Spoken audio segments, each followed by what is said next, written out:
Hi, this is my homework for Paul McWhorter's lesson 69 homework.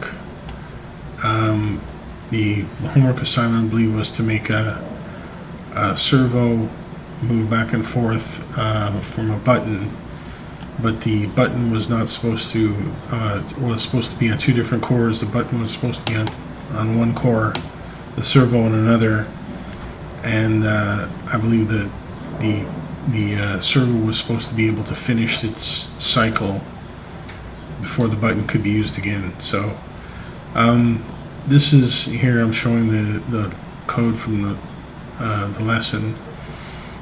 This is all code to handle lights or whatever. This is the only change I made is I commented out this thread starting here, and I started it later in the while loop.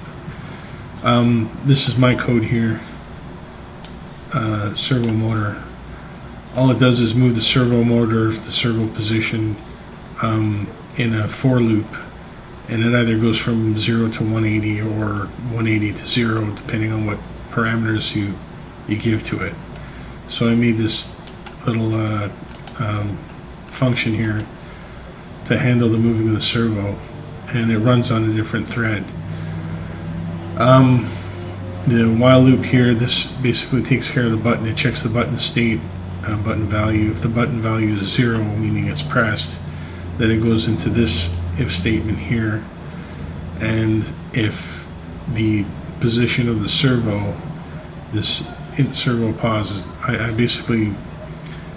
have a current position parameter on my servo class, which I just accessed, and I call it servo current position, and it gives the position in degrees of the servo.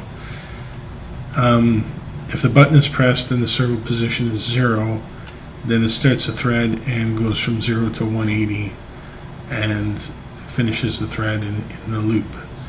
If the initial position is 180, then it goes into the same loop and counts in reverse. It moves it back to 0. If it's not either of the two, then the button press is ignored and it prints a message that says "wait please, servo in motion." So let's do this here. So here's my servo here. I'm going to start this program running. So the program is running, and this is my servo. I'm going to press the button, and it's going to move from 0 to 180. Here's the thing, a successful exit. If I press it again, my button is wonky, by the way. It goes from the opposite direction. So I press it. Now if I press it again, it says here the "wait please, servo's in motion," and then successful exit. And if I press again, it says "wait please." So it works in either direction. And then I think the last step was to cancel out. So I'm going to start the thing going and cancel out here. And you see it keeps going, finishes, and gets successful exit. And it's done. So that's my homework. Thank you for watching, and I guess I'll see you next time.